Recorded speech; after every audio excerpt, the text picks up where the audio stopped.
Chag Sameach, aïe aïe aïe, une bonne fête, mitzvah de la Torah, d'être joyeux à Sukkot. On n'a pas le droit d'être triste. Hachem est venu nous voir joyeux. Comme on a la mitzvah de manger dans la soukha, on a la mitzvah de faire le loula avec les trogs, on a la mitzvah d'être joyeux. Aïe aïe aïe. Pendant 8 jours, je t'appare chez Molad. Hachem est venu nous voir joyeux. Alors, regardez, on a terminé Kippour, on se prépare à Sukkot, on rentre dans la soukha dans la joie. Mais qu'est-ce qui se passe là?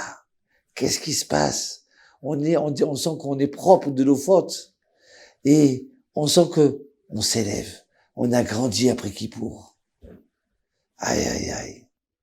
Alors, ce que je comprends pas, je rentre dans une soukha, c'est quoi? C'est un hôtel 5 étoiles, c'est juste 4 planches qui nous protègent.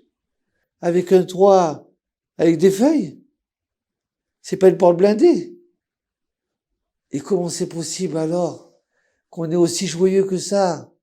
C'est quoi ce contraste-là? C'est vrai, la Torah nous a dit d'être joyeux. Mais encore, il y a quelque chose qui se cache derrière. Écoutez le Rashbam, qu'est-ce qu'il dit?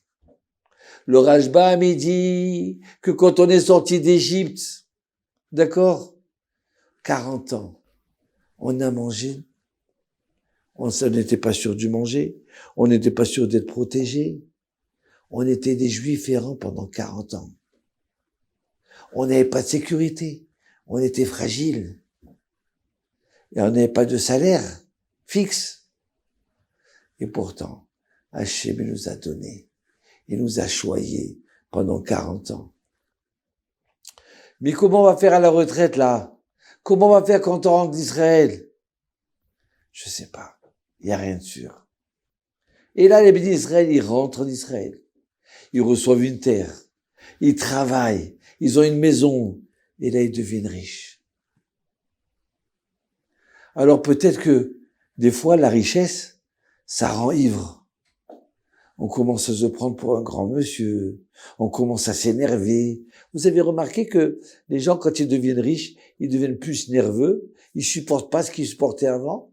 C'est drôle, ça, hein? Hachem, il vient, il dit, une semaine, tu retournes dans la soukha. Mais quoi? Mais j'ai une maison de 5 étages. J'ai des gardes du corps. Non, tu vas dans la soukha. Non, mais il y a un peu de vent. Oui, je sais. Non, mais des fois, il y a le soleil un peu qui tape. Oui, je sais. Tu vas vivre dans la soukha.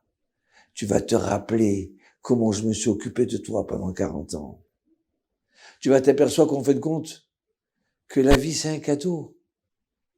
Aujourd'hui, on est riche et on ne sait pas ce qui peut arriver demain. Aujourd'hui, on est vivant, on ne sait pas ce qui peut arriver demain. Aujourd'hui, on est en bonne santé, que Dieu fasse qu'on continue à être en bonne santé. Mais il n'y a rien de sûr. Alors quand tu t'aperçois qu'en fin de compte, c'est un cadeau. D'avoir de l'argent, c'est un cadeau. De pouvoir manger, c'est un cadeau. D'avoir une famille, c'est un cadeau. D'être dans une maison, c'est un cadeau. Alors tout ce qu'on reçoit, on est content.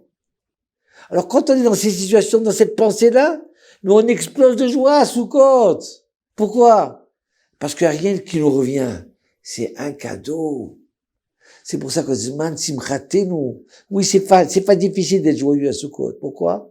Parce qu'on s'aperçoit que c'est tout un cadeau. Alors à ce moment-là, on se met à chanter de toutes nos forces en disant merci Hachem.